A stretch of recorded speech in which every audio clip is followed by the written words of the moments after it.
Avalon, you need to wash your hat. Looks like there's mold on it. I don't have time to wash my hat. I'm too busy. And what the hell's with the microphone? I thought I'd entice you and entice our viewers. Girl. Should it be here? Pull your top up. Adding a little pole dance pleasure to the viewing. Hey everybody, welcome to our third episode of Think for Yourself, The World is on Tilt and So Are We with Kindra and Avalon. I'm Kindra. Hi. Hello everyone. Avalon. So good to see you guys back again. So hopefully you've been at least able to see a couple of our episodes, and we hope you find them funny and enlightening. But here we are for episode 3, whether you like them or not. I was just telling Kindra I decided not to wear makeup. Not until we get famous, then I'll start doing full makeup. I don't really care. It's too bright for me out here, so I'm wearing sunglasses, and I am wearing some tinted lip balm, but that's just because I'm really thirsty and it's dry out here. Yeah, we're at the end of the heat wave in LA. We're technically in winter, and it's how hot today? Fall. No, today's the first day of winter. No, the first day of winter is December 21st. What are you talking about? Who told me that yesterday? They're wrong. Who told me that yesterday? I was like, wait, what? September 21st is the first day of fall. Yeah, you're right. December. What is it? December 21st? Yeah. Okay. First day of winter. Thank you. No, we're in fall. That's like, wait, what? Okay, that's when we turn the clocks back, fall back. That's what that means. Fall. Oh my God. And you got that one extra hour of sleep that still fucked me up because I can't deal with, it's like I have jet lag. Oh. So yeah, no, it's definitely not winter. Oh, I don't know. I have my face in a book all day long. I don't know what day it is or what's happening. Okay, speaking of, because our second episode, I'm trying to find where we made mistakes or omitted things that I had promised that we would include in our episodes. So we did not remember to. Oh, we did not remember. Okay, someone's getting upset at us because we're loud, and I don't care. But it's also because of the sound, and I have that problem because I'm very loud. Okay, but because last week we omitted Avalon's reading because I had said that she was going to read something that resonated with her, that was either empowering, that may resonate with you, be enlightening. We did not do that last episode, so we're going to begin with that this time around, and then we will also end with another short proverb prayer reading from Avalon to close out the episode. And again, excuse the flies. There's nothing we can do about that. Yeah, I got inspired listening to that Madonna interview that we talked about earlier, and so I'm just reading. Oh, for those of you who don't know, that our first episode was about spirituality versus religion, and we were talking about the Jay Shetty interview with Madonna on Kabbalah. So yeah, I've just been reading little excerpts out of a book called The Gift, Poems by Hafiz, the great Sufi master. So I think this one's appropriate. I just choose to flip open the book like you pull a tarot card. And it's called There Could Be Holy Fallout. This is the poem we got today. We are often in battle, so often defending our side of the fort. It may seem all alone. Sit down, my dear. Take a few deep breaths. Think about a loyal friend. Where is your music, your pet, a brush? Surely one who has lasted as long as you knows some avenue or place inside that can give a sweet respite. If you cannot slay your panic, then say within as convincingly as you can, it is all God's will. Now pick up your life again. Let whatever is out there come charging in. Laugh and spit into the air. There could be holy fallout. He's comical. Throw those ladders like tiny matchsticks with just phantoms upon them who might be trying to scale your heart. Your love has an eloquent tone. The sky and I want to hear it. If you still feel helpless, give our battle cry again. Hafiz, he shouted it a myriad of times. It is all the beloved's will. What is the luminous rain I see all around you in the future, sweeping in from the east plain? It looks like, oh, it looks like holy fallout, filling your mouth and palms with joy. Very, very accurate. So I thought that was appropriate for these times. Very appropriate. Very profound. That's great. Thank you. Although I kind of want to read this other one because it's kind of funny too. Okay, I'm go gonna read ahead. one more. Okay, go ahead. Trying to wear pants. You are a royal fish, trying to wear pants in a country as foreign as land. Now there's a problem worth discussing. Your separation from God has ripened. Now fall like a golden fruit into my hand. All your wounds from craving love exist because of heroic deeds. Now trade in those medals. That courage will help this world. One needs to love those they have yet to love, to stand near the friend. Why be a royal fish trying to wear pants? Hafiz, what are you talking about? Has something happened to your once brilliant mind? I mean, that one takes a little bit of contemplation. What does it mean? Yeah, that's what I was trying to feel into. It just sounded really nice, It just though, sounded didn't deep. it? Yeah, it just made me giggle. It's just the imagery. You're a royal you're a fish trying to wear pants in a foreign land. You're in a foreign land and you're a fish and you're wearing pants. Fish don't wear pants. So what's the metaphor? And they're not on land. So you feel out of place. So you're like a fish out of water. Yeah, like you're a fish out of water. Yeah, trying to find your place in the Well, world. that resonates. Yeah, that resonates. I don't know. That one I don't know. Okay. No, I like that. That definitely resonates. But this is an interesting phrase. All your wounds from craving love exist because of heroic deeds. What do you think that means?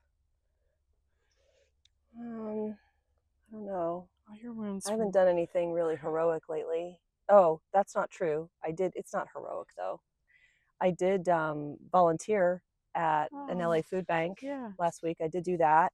I will say, this government shutdown is some crazy shit. And those of you, if you have time in your busy schedules, to go to your local food bank and volunteer and help those people whose SNAP benefits are being taken away. I just read this morning, what is today? This is November 9th, 2025. Mercury's goes retrograde today also. Oh. Yeah, till the 18th. Good times. So have fun with that. Good times. Good times. Yeah, just pay attention. Pay attention driving. But I had just read that the Supreme Court, Superior Court, they ruled against a lower circuit judge in terms of paying lower income families their full SNAP benefits. And so now the Trump administration is going to only give them 65% of their benefits. So I did volunteer at this food bank. I was there for about 2.5 hours. We serviced about 1,000 people in those 2.5 hours. And I remember being told by our supervisor when we had a half hour left, okay, we've got 150 people left. We got to get them through the line in a half an hour. Come on.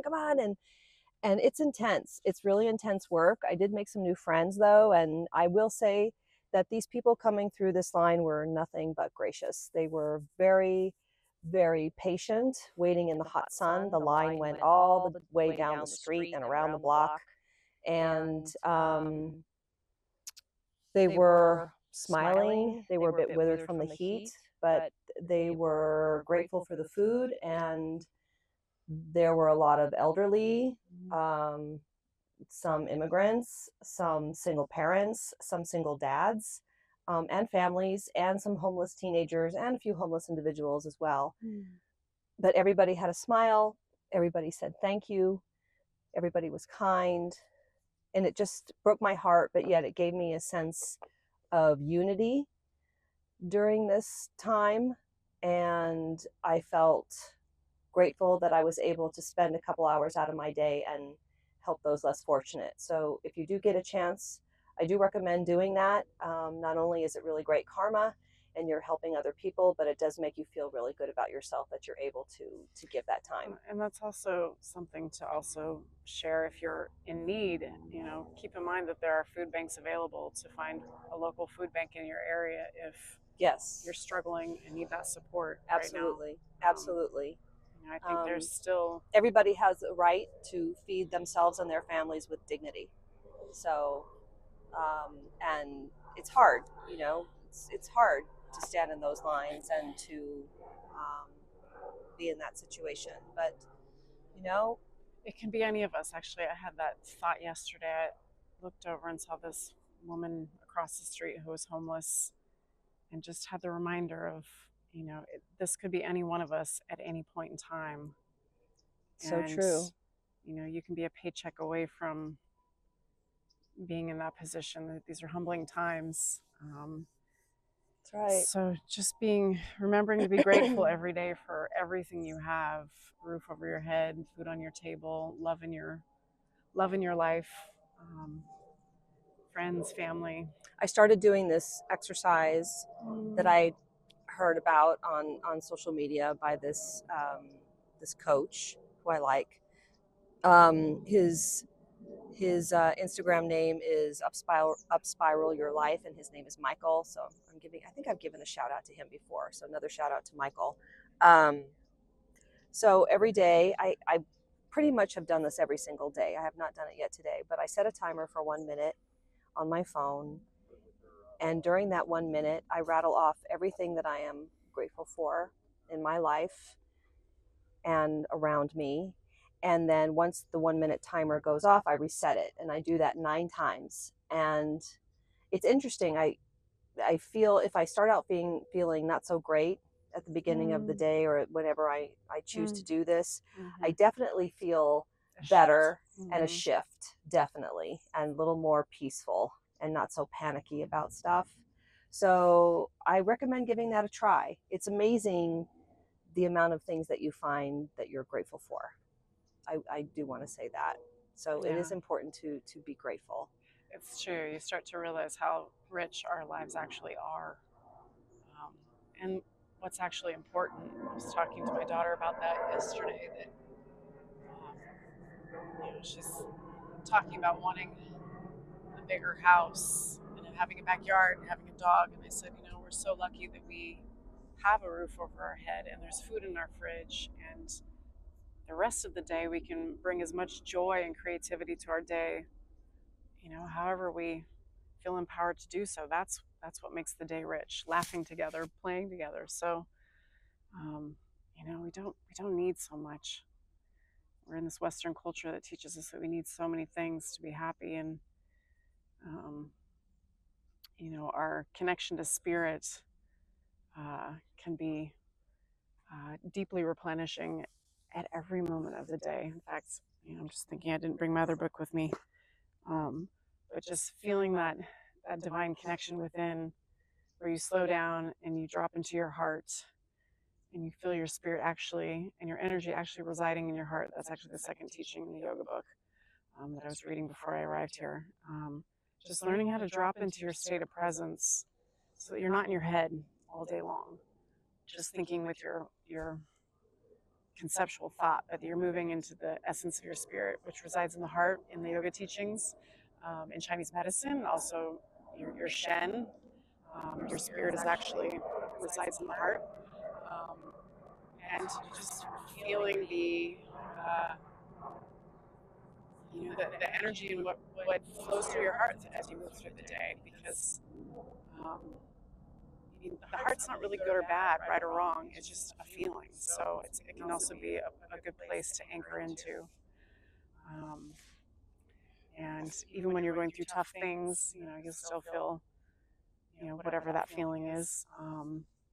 But giving yourself to be human and giving yourself permission to feel each of those emotions, because that's what makes our life actually quite rich. Come back to the joy. And the joy just feels that much richer. So definitely. Great. Yes. So speaking of Chinese medicine, I know you Do just you got an remember what A. oh, You just got an A on your midterm, I on your did. midterms. I just got an A on my midterm for my points class. Very exciting. We're actually starting to practice the points. So those who don't know, yeah. I don't think we elaborate. I don't know if we did elaborate or not. I can't remember. Yes, we talked Did we about say? maybe once or twice. Yeah, about our Avalon's expertise. okay, yeah. we joked about Avalon's that. in the process of getting her master's in Chinese medicine and is going to become an acupuncturist. If all goes well, God willing. Thank you, God, for helping me every step of the way. Right on. But yes, I just passed my midterm for my points class, and so I'm halfway through the quarter and just feeling elated every class that I take, and that the more knowledge that I assimilate. This is a massive body of knowledge. I just have to give a shout out there to all of you who have gotten any sort of education and really worked your way through the process, whether you have a bachelor's degree or master's, a PhD, or you're a tradesperson and you've studied some trade and brought that learning into your life. I spoke to a neighbor yesterday who is trying to figure out what she wants to do with her life, and she just graduated from high school a year ago, and it's a daunting process trying to figure out what to do in this world. Well, especially now with AI. Yeah. Although I have to say AI is really helpful for acupuncture school. I know. Emma's like saying it's helpful for college too. So helpful. I mean, you still have to learn everything because at the end of the day, for my profession, I still have to take a massive test at the end, much like you do when you become a lawyer. I have a 6-hour test that I have to pass. And if I don't pass it, I have to go back and take it again until I do.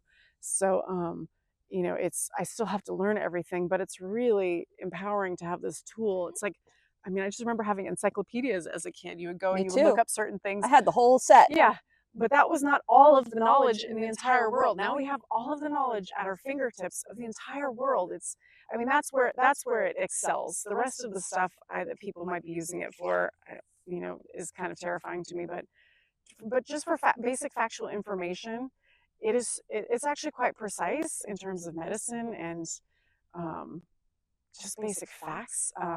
It's been very helpful in studying and doing homework and just double checking things. If I have a question, I can just double check a fact. I don't know if I sometimes wonder if that's why I'm going to acupuncture school now at 50 instead of when I was like 30. I was like, why is this taking so long for me to figure out what I'm doing in this world? Maybe this is why. And God was like, just hold on. Well, at least I'm still figuring it out. I have, now that the entertainment industry is just falling apart and everyone's losing their jobs, and I had to close my studio. I don't know. I'm figuring it out. I am doing professional organizing for people. So yes, if you need a professional organizer and you're in the Los Angeles area, contact but Kindra. Here's the thing. Here's my specialty. I don't do pretty. I am not a pretty organizer. Like, someone who, needs their, 500-foot square foot closet organized. I mean, I can do that, but my clients have mostly been people who really need help, like finding peace in their space. They've lost a spouse, they've been ill, they have physical disabilities, they're transitioning from a large home to an assisted living facility. She's a healer and an organizer. Oh, thank you. Yes, I have really strong interpersonal skills for sure. And a lot of my clients have been elderly, and I actually kind of love that. So I actually had an interview with this woman who has her own organizing business, and she's in interior design. She's an interior designer, and her clients are very, very high end.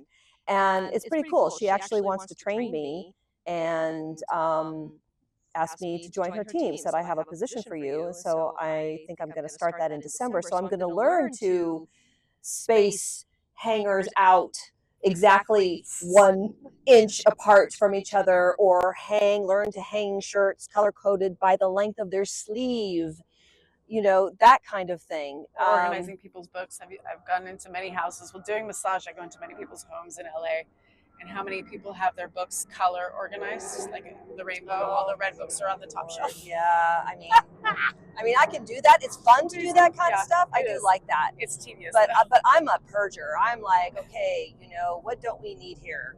What can we toss? What can we, so then I can see exactly what they have in their space. Because I try not to make my clients buy anything. I like to repurpose because of the environment and where we're at. And when you're working with someone who has a lot of stuff, chances are that they have stuff and bins and certain things that you can repurpose and reuse, and so I try to make it so that they don't have to buy anything. But yeah, so that's pretty much what I'm doing right now. We downsized a lot. I think I told you about our business. We don't have the studio anymore, really, but I don't know what's really going to happen with that. But I think we're trying to get some things going internationally. But so yeah, I'm not quite sure where I'm at right now in terms of reinventing myself. Actually, I was going to say this to you. I was just feeling into your energy a couple of days ago, and it feels like you've been healing your body. Yes. And you're building your energy. Yes, it's coming. That's true. I feel like that's it's coming. very true. I feel like am healing. The universe is kind of dancing with you right now. It's like, okay, Yeah. is it time? Is it now? Yeah. So yeah. I don't think it's not been coming. I think it's coming. It's just when it's true. You feel ready. And again, for those of you who don't know, I had breast cancer surgery in January, which is why Avalon is referring to that. And it's true. It has taken a long time to heal. But I'm doing, as Dr. Wen would say, my recovery is going very, very well. And he told me to keep meditating and do breathing exercises. Oh, okay. He told you to do breathing exercises? Yes, he did. Maybe we should start doing breathing exercises on this. Okay, we can do some. We can do it. Yeah, wait. We can. Yeah. Do some yoga breathing exercises. As long as we don't breathe in a fly.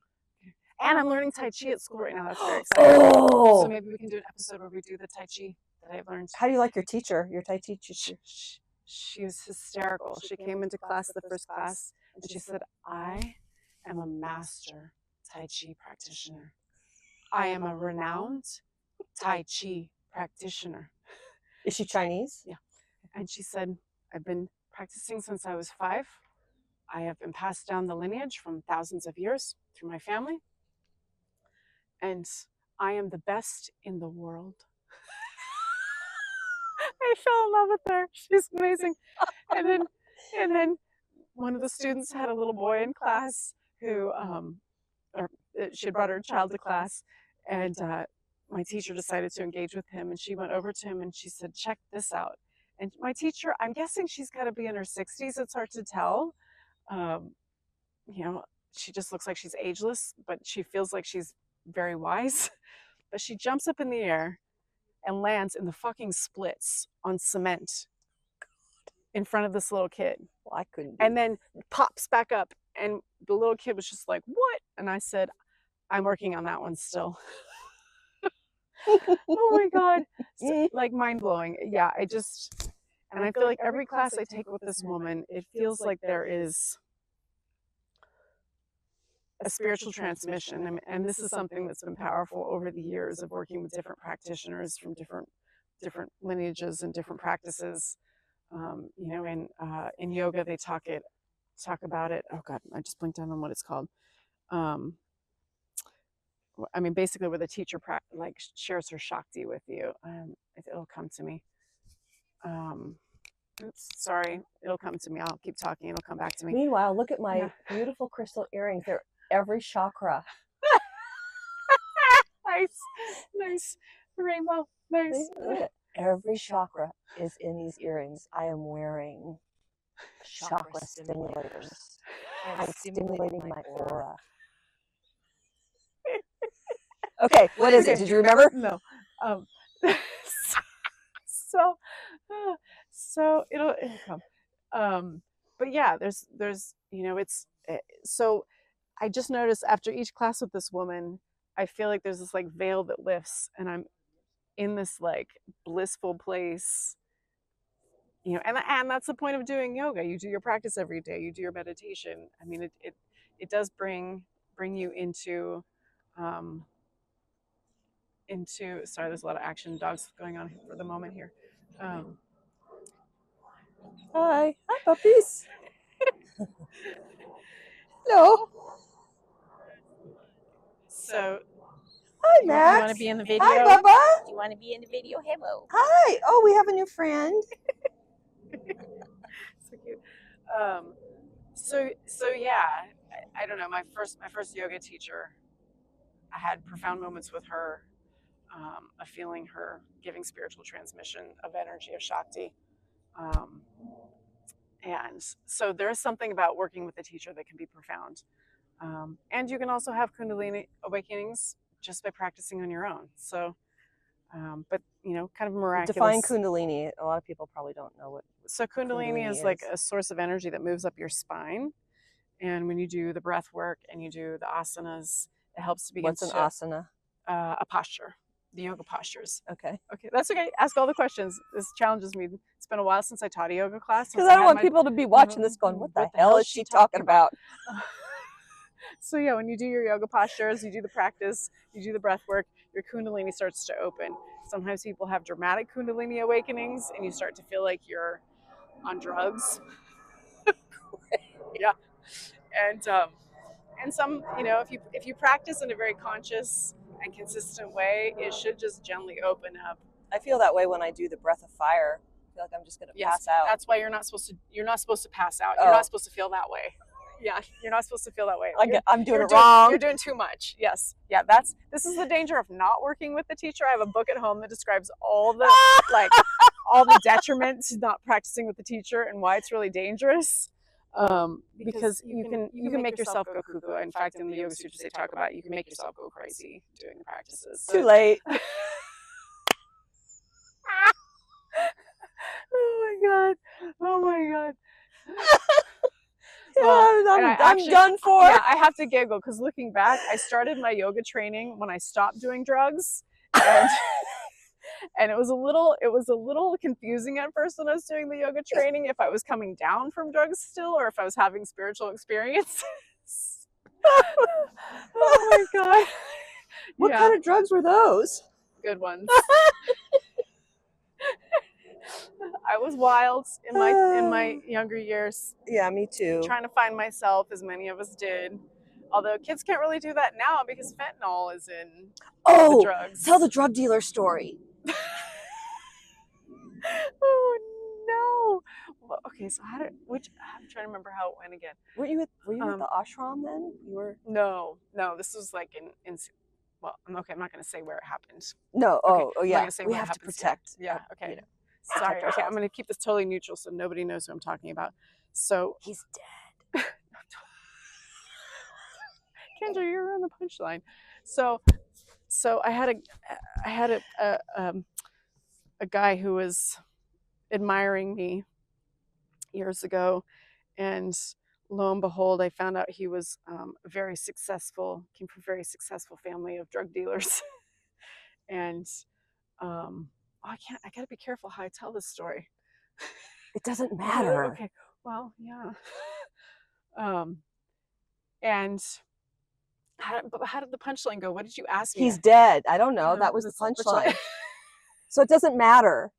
What was cool was the story. Sorry. Okay. So what did I tell you about the rest of the story? That you guys were partying or something, and that you ended up partying with them, and you found out they were like really high end, like known, like, or they were known or something. Okay. They were. So yeah. Okay, I can tell this much. So my girlfriend and I decided to go on a road trip to Mexico, and we get to Mexico and we get checked in this little hotel, and all of a sudden we realized that these guys from where we grew up were in the hotel and randomly. And it was not even like on summer break, or like it was just like in the middle of the year. And so we partied with them all weekend. And then I found out later that they had, well, actually I found this out years later. I watched a documentary about this. They had escaped, or they had left the U.S. Wait, there was a documentary about them? Yes, that's how I found this out. So I'm telling you, this is like a serious report. This is a serious case. Yes. There's more to this story. I'm not going to tell all the details. Yes. So I found out years later that they had left. FBI knocking on your door. That they had left the U.S. because they were being chased by the cops. Oh. For possible murder. Whether they did it or not, I don't. Murder. Yeah, I don't know. But how did we get to the dead part? I don't know, and I don't even know how you found out he's dead. And how did he die? I read it in the paper. At some point, I saw that. I saw that he died in prison, or he died like someone killed him. Somebody killed him. Yeah. Yeah. Don't do drugs. Yeah. Yes. Yeah. Why? Drugs are bad. Yeah. Wild stories from Avalon. Yes. Wild stories.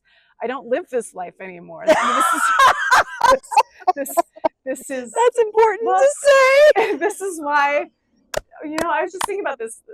Like, everything has its place in our lives. This is why my life is so simple and so like boring now, because I've had these wild experiences in my life. It's okay, mine is too. And I like it this way. I want it to be safe. And I'm not even bettering myself with education, so I don't even have an excuse. You got education though.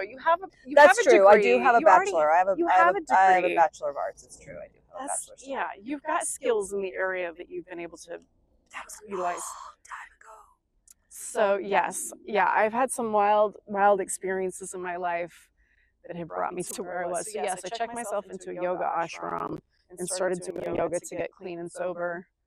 Not consciously thinking about that in the moment, just kind of wound up that way. My girlfriend dragged me into it, and I wound up realizing that I was in a cult. Not knowing, I thought I was just going to this lovely yoga retreat. You'd just be doing yoga every day and eating organic food and, taking classes to get our certification. And, my guru showed up the next morning in the ashram and said, I know you guys have slept all over the place and made yourself at home, but you're actually, all 10 of you are going to sleep in this one room every night. And then at 4 a.m, we're going to get up and go into that other room and go practice yoga for 2 hours. And she started doling out spiritual practices to all of us and basically was demanding that we just surrender over our lives to her. Was that your first clue? Yes. When they showed up that next morning, I was like, wait, what? And sleeping in the same room, I was like, basically 10 people had arrived at this yoga training. We were all couples. So there were 5 couples. And within 24 hours, we had all broken up. Oh. The shit hit the fan. And everyone's crying, and we're all having to stay in the same room with each other. It was insane. And pretty much every class, I was just laying on the floor, sobbing my eyes out, crying. It's like Love Island. And I'm watching my partner doing tantric practices with some, she was like, okay, we're doing our tantric workshop now, and pick another partner other than the one that you arrived with. It was oh my God, yeah, that was a test of my life. But I pushed through, and I was determined to get my yoga certification because I really wanted to teach yoga. And but yeah, it was incredibly humbling and incredibly healing. I have to say, as much as I realized I wound up in this wild situation, the yoga practice was life-changing for me. And the yoga practice was created by a woman, which was really fucking exciting, because yoga was created for a 13-year-old boy. I mean, the original teachings, the way the practice works, you're building so much upper body strength. It was created for young men. It was not created for a woman. And this practice, and I have to be careful because I already got in trouble saying this one time. My teacher kind of skipped the qualifications of being able to teach the style that she taught. It's like yin yoga, but I'm not going to say it because I had the company, or that particular cult actually tracked me down and yelled at me for using it, and they told me they'd sue me if I ever said it again. But I studied this. Yeah, it's like Bikram stuff. Like, Bikram coined or patented his style of yoga. You can't. That's like saying I'm going to patent dancing. Like, you can't own dance. You can't. But did it stand up? Breathing. Does he have the patent? Did it stand up in a? No, I don't think it did finally hold court up. Of law? I don't think so. Well, he got busted for raping all those ladies, so everything went out the window anyway. Yep, sure did. But he still teaches. And he still teaches. He does? Yes, he does. I have a friend that goes to, yes, she has a Bikram. Wow. I'm not going to say, she has a Bikram in the South and has her own Bikram. Wow, so did he leave Los Angeles?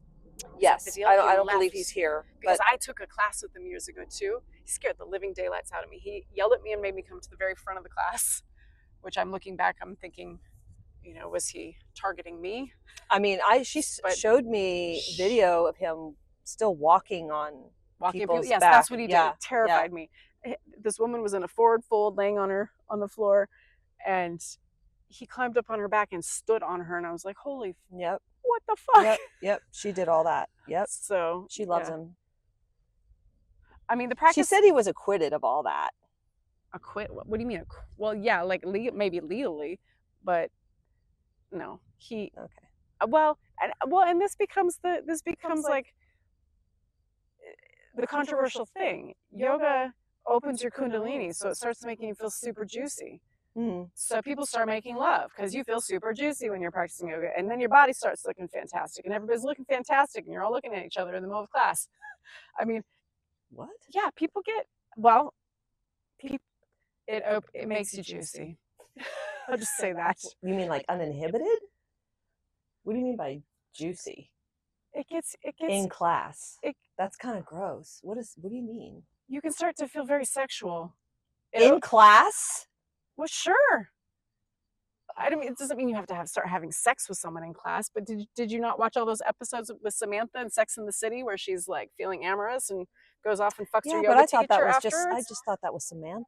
No, Samantha's, no. It opens up your sex. It opens up all your chakras, your sex chakra. It wakens your kundalini, so you start feeling, you start feeling more sexual. And just like that would have been so much better if Samantha had come back.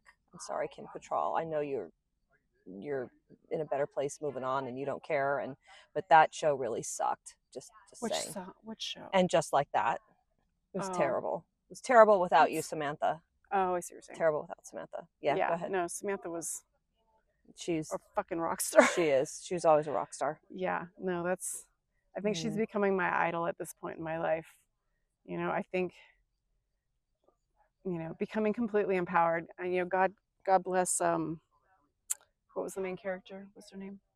Oh, Carrie. Carrie. I mean, the whole love story between her and Big is really beautiful, but I just really am starting to realize. Big was a dick. Yeah, he was awful. And then she chooses him in the end. So was Aiden. Aiden's a dick too. I mean, I think Samantha had it right, and her man that she chose, loved Smith. her. Yeah, Smith. That's the kind of man we want. And yes, he's fucking hot, but, And she broke up with him. But he came back to her and helped her through her breast cancer. No, but she broke up with him after that. At the end? Didn't she? Yeah, she wanted to be with herself. She wanted to be. No, she made a transition and went back to him. I think they stayed together through the end. Yeah. Maybe? I don't remember that. I think so. Yeah. Okay. Well, anybody who wants to comment, you can let us know what happened with that, because I don't remember. But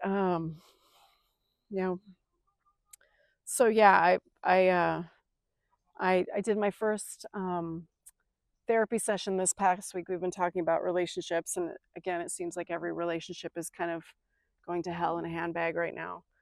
I just saw Himalaya Bell, which I don't know if you know who she is. She's like a huge yogini and tantric dance practitioner. I guess I forget exactly what she calls it, but she bought land in Costa Rica and has this big healing center, and she just consciously uncoupled with her partner, and she shows all these videos of her in a total rage dancing it out.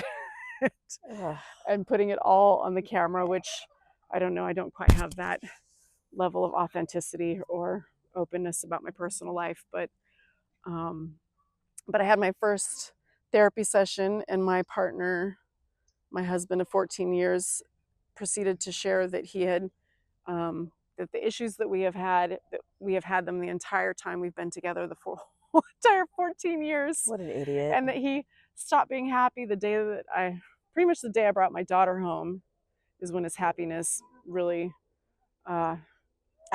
his daughter too. Yeah. Our daughter. Yeah, our daughter. That's when everything went to hell for him, which is so disheartening.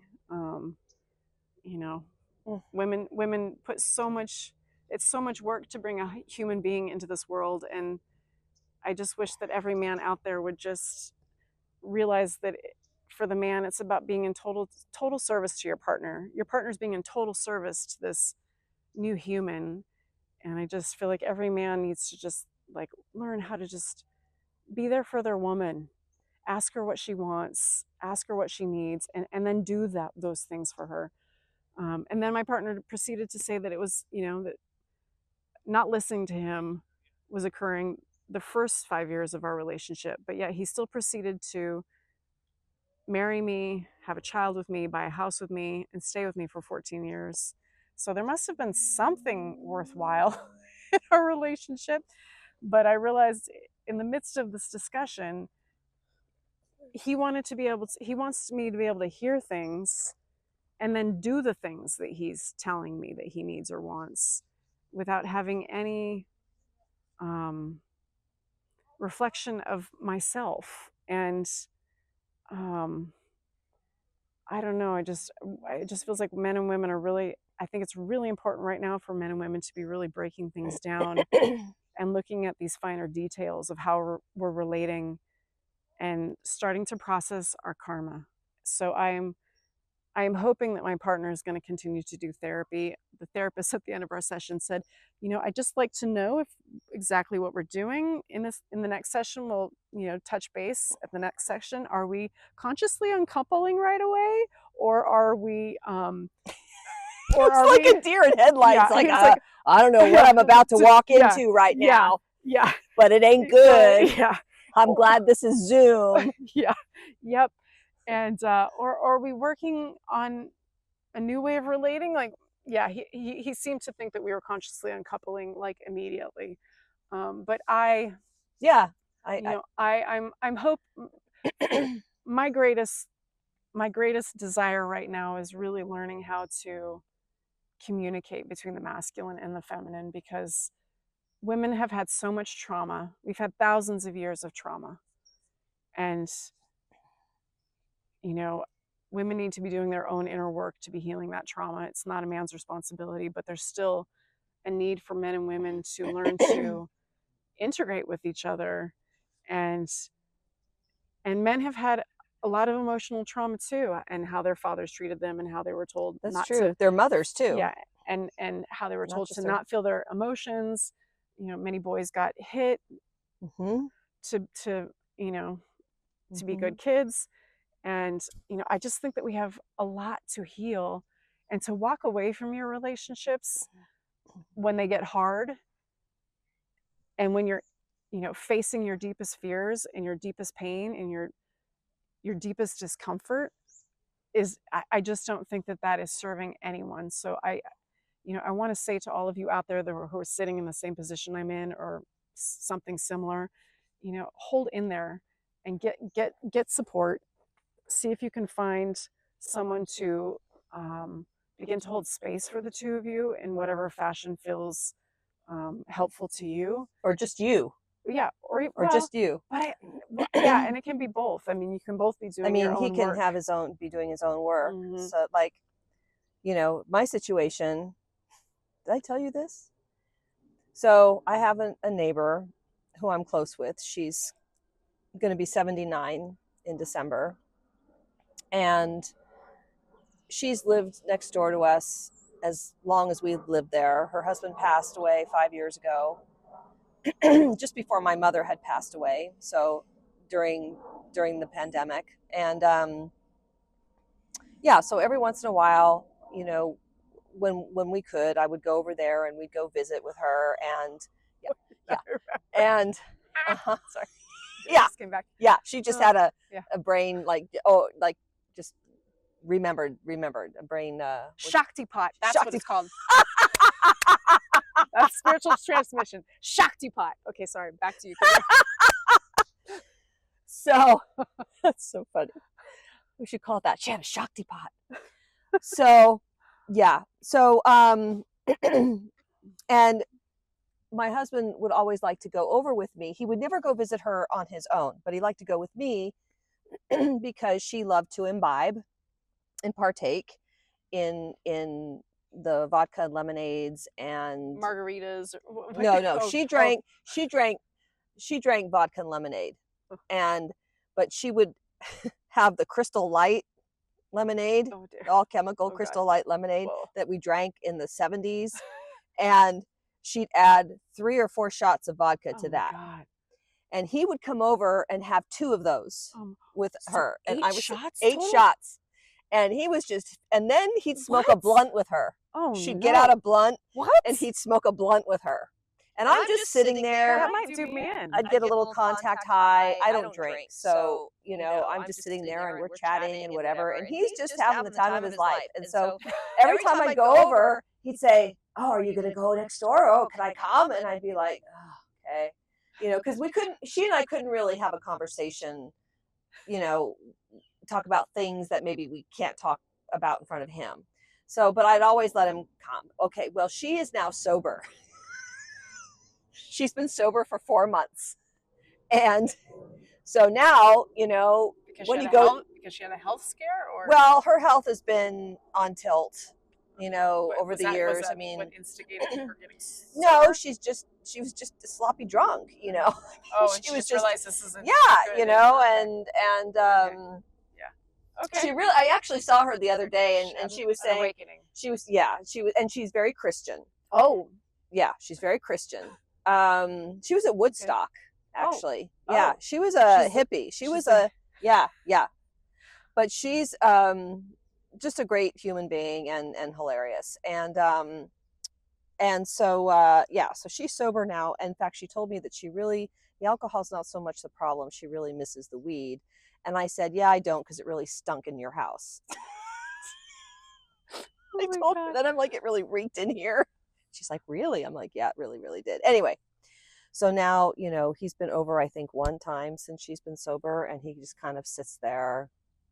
Okay, so all right, so so I wanted to establish this relationship with him. So, you know, he loves her, you know, I mean, he looks at her like a mother figure, but he's, you know, really never spent a whole lot of time alone with her. So one thing we do is he parks his car in her driveway because she no longer drives. She sold her car, and it makes it look like somebody's home. So she likes that. So the other day he was hi. Humid and hot. Yeah, it's hot. It'll be raining by the end of next week. Some passersby. So he was leaving in the morning to go do his daily Starbucks run, and she was out there. I don't know. She'd come from. He'd already had like a frappuccino before he went over. No, he was going to go get it. He goes and gets a frappuccino every morning. Okay. Yeah, and some croissant or sandwich. I don't know what the hell. So he saw her. How's it going? How's it going? How are you? And so he started going off on Trump on what was happening with the shutdown, because she's also a Trump supporter, and, you know, started mouthing off about that and whatever. And he said, yeah, well, I'm going to Portugal. I really want to go to Portugal, and Kindra doesn't want to go. And so, yeah, I think in the beginning of the year we're going to split, and I'm going to leave and move to Portugal. So I go over and visit with her. So I heard going to Portugal. What? Oh, I said his name. Oh, well. Oh, you can cut that. Your husband's going to Portugal? Your husband's going to move to Portugal. He said he's going to leave in January. And I just kind of look at her because, you know, we've discussed it, like maybe checking it out, you know, but he's never said he was fully on going to go. And so she says, well, don't tell him that I told you. So I'm like, okay. So yeah, so I went home, and the next day I was really kind of cool. I think he was freaking out because he knew I had been over there, and maybe he had a sense that she had told me. So the next morning we're not really speaking, and I said, can I talk to you for a second? And he says, oh, what happened? What? And I said, I think it's time. I said, in January, I think you need to find the cheapest plane ticket. And because he still isn't working right now, find the cheapest plane ticket, find a cheap place to stay. And I think you should go to Portugal for a while and figure it out and see if you like it, see how they live, see what you want to do. And, you know, I'll work on getting a European passport because I think I'm able to do that through marriage. And maybe I'll come out and visit. But yeah, you can just stay there. And that's the end of that. So he could just go to fucking Portugal. So that seems to be what's in the air. That's what's in the air. I'm just going to drop this. Yeah. In the meantime, he's been trying to unload me. He tried to get me to go out with a guy who works at CVS who asked me out. Why don't you go out with him? Yeah, he's trying to unload me. He would really like it if I met somebody else. Oh yeah, it's okay. It's been almost an hour. Well, in the meantime, I was seeing somebody for a while who I love a lot, who I've known for a really long time, for many, many years, and we kind of have had this off and on again thing. Ugh. But yeah, that kind of ended too.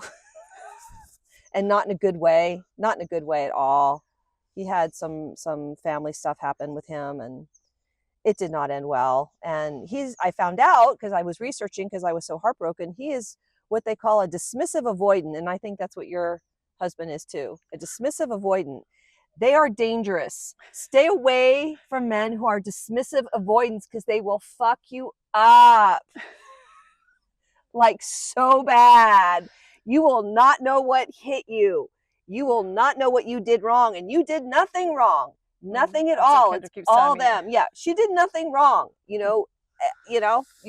But yeah, they'll just drop you like a hot potato, and you'll just be like, what happened? And then there's no contact, and then there's gaslighting, and then they just discard you like a piece of trash. Which I actually said that to him the last time I saw him, in a very, I told him I was researching this, and I said, yeah, I was just trying to understand why, I was discarded like a piece of trash. I did say that. I did tell him that. And he silence, So I think now we're friends. I don't know if we're going to be anything more than that. I'm not sure, but this is my whole thing right now. Men are terrified of going deep into that stuff. What's there? Why is it that you've blown the shit up and you've bailed? Well, my guy has a lot of childhood wounds, for sure. There's terrifying shit under the surface. That's why we blow up and leave. So again, I just want to reiterate that. I think it is time for everyone to be doing their deeper inner work. It's helpful to do it together because you have a mirror. And if you don't have that person with you, and you pick someone else and you go off and have more fun for a while, and you just have some fun, at some point that shit comes right back up, and you're going to see it all over again in a brand new situation, no matter what. And I have said this to my partner. It's like, you can go off and pick some 24-year-old girl and, have fun and do whatever you're going to do. But love gets richer and deeper if you can keep peeling back those layers and healing that stuff that's underneath the surface, and finding new ways of engaging with the person you love, new ways of being with each other, loving each other. It gets richer. And this holds true because I watched, my father passed away last year, which was also like a wonderful thing. My father passes, and then my husband decides to fucking bail while I'm grieving. Just like, what the fuck? What the fuck? But I watched my mother had an incredible ability to be devoted to the person that she loved. And she carried my father through all of these years, teaching him, guiding him, learning from him, loving him, hating him in moments, and going through all of these cycles of learning. And when my father passed, I felt such a tremendous transformation in my father. It's like he had finally discovered where that love existed in himself. All the childhood wounding that he experienced came to some sort of full circle. And I think because of all the love that my mother provided him, and all of her willingness to be in the discomfort and be in the pain. I mean, my father never cried. It wasn't until I think 2 years before my father passed that he cried the first time, and he just would sob and sob. He carried that pain in him his whole life. But they were also the loves of each other's lives too. Up until this moment, because now she's met Carrie. And I know you guys are watching, and I know you guys are going to watch this. So, because I I don't think that my partner was the love of my life. They were. So yes, my mother and father's like looked across the room at this party at San Jose State. My mother was married at the time to someone else. Oh, My father was like had just gotten out of a bad marriage, and they looked at each other, and my dad went right up to her and said, "Would you like to leave the party with me right now?" The Doobie Brothers were playing.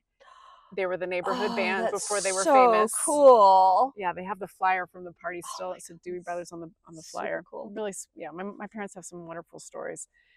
So yes, they had it was love at first sight. My and they proceeded to move to British Columbia with my mom's ex-husband and my dad, and bought land together. Yeah. And this was during the 60s Free when my love. parents were hippies. So, but yes, my mother. I feel like my father would not have healed without my mother's love and her consistency and her total devotion to him. And Do you think your partner was the love of your life? Louis, Mm-hmm. yes, at this moment in time, yes, absolutely. Mm. I mean, when he walked out the door, I did not. It felt like someone had stabbed me in the heart. Like it was palpable in my body, and it felt like somebody had like drawn the wind out of my lungs. Like for days, I felt like I couldn't breathe. See, that's how I feel about the man who's unavailable to me. I feel that he's, you know, one of the great loves of my life that I'll never be able to attain. So, Well, I think we can't. I think this is so much about breaking down those thought patterns. You know, we have to break down. well, at least it feels like that Yeah, now. yeah, More than yeah. ever now it feels that way. But I mean, at least you were able to have that Well, too, you know, I experience mean, having the love of your looking back, life. I don't know. I don't know if he felt. Well, fuck what he Well, but let me say this for a second. I don't know if he felt the love that I felt for him. I don't know.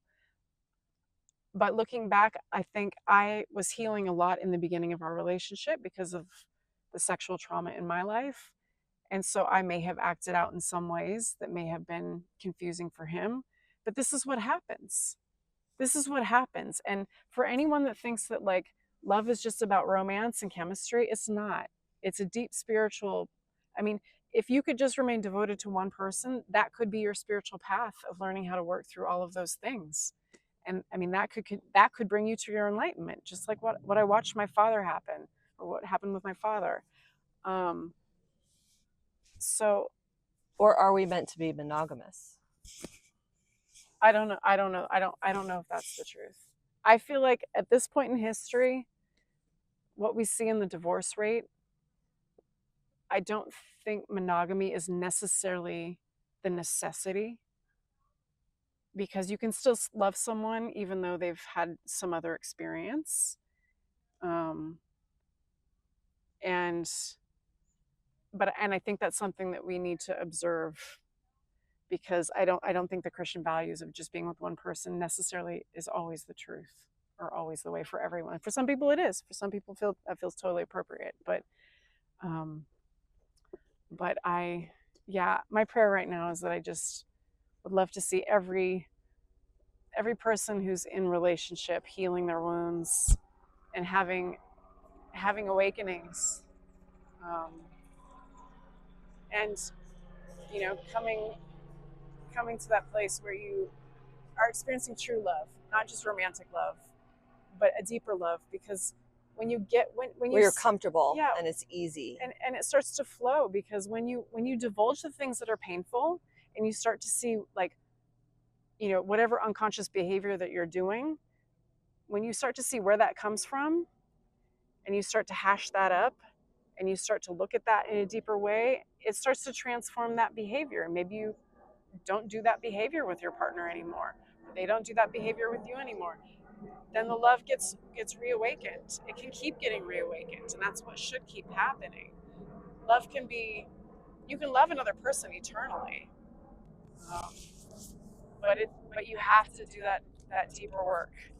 And on that note, I'm going to read one last poem, and we're going to wrap it up here. This The sky where we live is no place to lose your wings. So love, love, love. And with that, we're going to wrap up episode 3 It's okay. of Think for Yourself. The world is on tilt and so are we. Thanks again for joining us. We really appreciate doing this for you and hope you watch. And again, feel free to comment below. I still haven't checked to see if those are available. Oh, the comments? Yeah, I have to see that. But thanks again for watching. Again, I'm Kindra. And Avalon, and just keep your focus out there, guys. The world we're going through a massive transformation. Oh, I just want to say 2 things really quick before we close out here. I want to tell one quick story about a girlfriend of mine who got on an airplane to Rome. I just want to update everybody on some of the weird things happening in the world so that we all are, stay aware of some of the things that are being presented to us. She got on an airplane going to Rome, and they closed the doors, started to take off, and the stewardess comes out, and he's got this aerosol spray of some sort. He said it was some sort of, had to do with dealing with bugs, but he sprayed it on all the people in the airplane. He just went up and down every aisle and sprayed everyone in the aisle. And my girlfriend got up. She was the only person that stood up and said, "Excuse me, I'm so sorry, but what are you spraying on us? I mean, this has not been a protocol that's ever occurred." And he said, they told us that we had to spray this. If we didn't, we would lose our jobs when we land. So every flight I've had to do this, and I'm not sure what it is. She took a picture of the aerosol can, and I could actually look at that picture next time, maybe let everybody know what the chemicals were that were in it. But terrifying. So if you know what it is, let us know. Yeah, if anyone out there knows what it's for. I thought when she first posted, I was like, what? No, this is legitimate. It really happened. And the next thing I also wanted to say was there's a movie that just came out. It's on Prime Video. You must watch this. Everyone must watch this, whether you believe in it or not. Please watch this. It's about the chemtrails in the sky. This is probably the most comprehensive documentary I've watched so far, and so please watch this so you can educate yourselves. Again, we're at pressing times, and let's make this world extraordinary. This is why this is all happening. It's bringing everything to the surface so we can see the truth of everything, and we can start to create this world together, not some orange man sitting in a big chair. So thank you so much. Till next time. And share any comments or any thoughts or anything you'd like us to, any topics you'd like us to discuss on the show. That too. All right. Much love to you all. Peace out.